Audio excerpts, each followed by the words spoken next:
Hello students, आज हम अपना नेक्स्ट चैप्टर स्टार्ट करने वाले हैं आपकी ग्रामर का, ठीक है, जिसका नेम है वर्ड कॉन्ट्रैक्शन। पहले हम समझते हैं कि वर्ड कॉन्ट्रैक्शन होता क्या है। ठीक है, देखो, वर्ड कॉन्ट्रैक्शन मीनिंग होती है शब्दों को छोटा करके लिखना।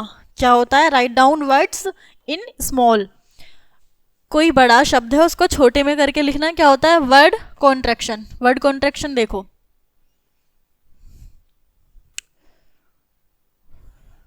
कॉन्ट्रैक्शन माने क्या होता है? The short forms of words are called it contractions. Contraction माने क्या होता है? शॉर्ट फॉर्म, किसी वर्ड्स की शॉर्ट फॉर्म क्या कहलाती है?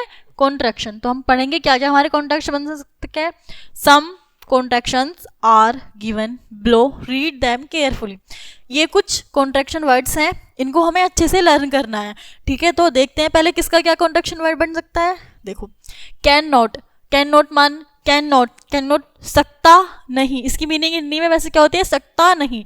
इसको अगर हम छोटे में लिखें तो क्या लिखेंगे? कांट। क्या बोलेंगे? कांट। इसका जो नोट है वो एन टी में करके हमने कन्वर्ट करके लिख दिया। Has not, hasn't, does not, doesn't, do not, don't. यानी कि हम शब्द को पूरा has not, does not, do not, can not, I not, I am not, you are not, we are not, उसको पूरा ना लिख के शॉर्ट फॉर्म में लिख देना कॉन्ट्रैक्शन होता है। और लास्ट में जो हमारी वर्ब दी हुई होती है उस वर्ब में बस एन और कोमा लगा के टी लिखना होता है। हमारा क्या बन जाता है? वो वर्ड्स कॉन्ट्रैक्शंस, यानी कि शब्दों का छोटा रूप। तो देखो, कुछ एक्सरसाइज हम सॉल्व करके देखते हैं।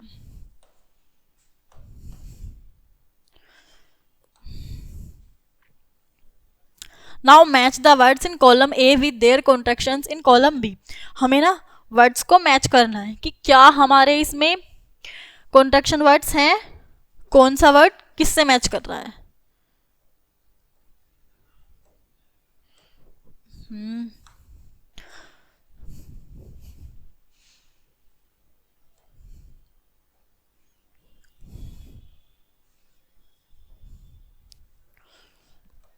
देखो, इज नॉट का क्या लिखेंगे हम?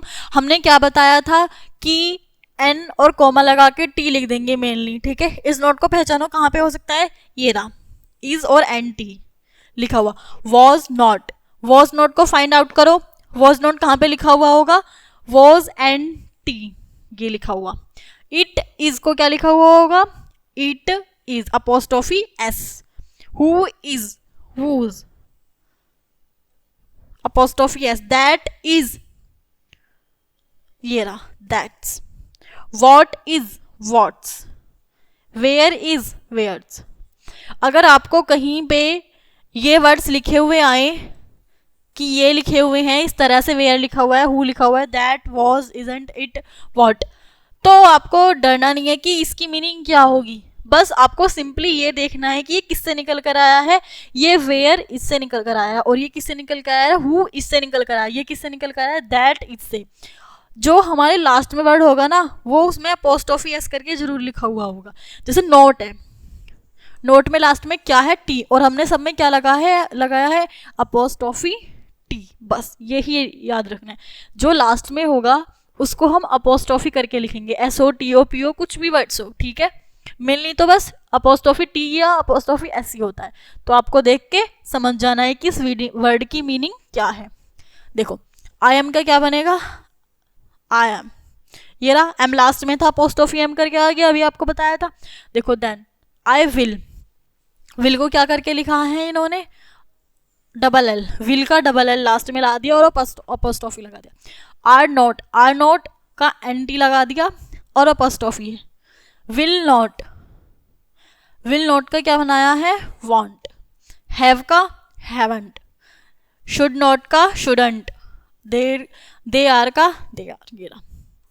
ठीक है, अब तो आपको अगर ये वर्ड कहीं पे दिख जाए, जब आप कोई सेंटेंस रीड कर रहे हो, कोई पैरा रीड कर रहे हो, तो आपको समझ में तो आ जाएगा कि इनका मीनिंग क्या है। बस एक से दो बार आप इन मैच को ना एक दो बार मिला के देखना, तो आपको ये अच्छे से समझ में आ जाएंगे। हमने आज क्या पढ़ा?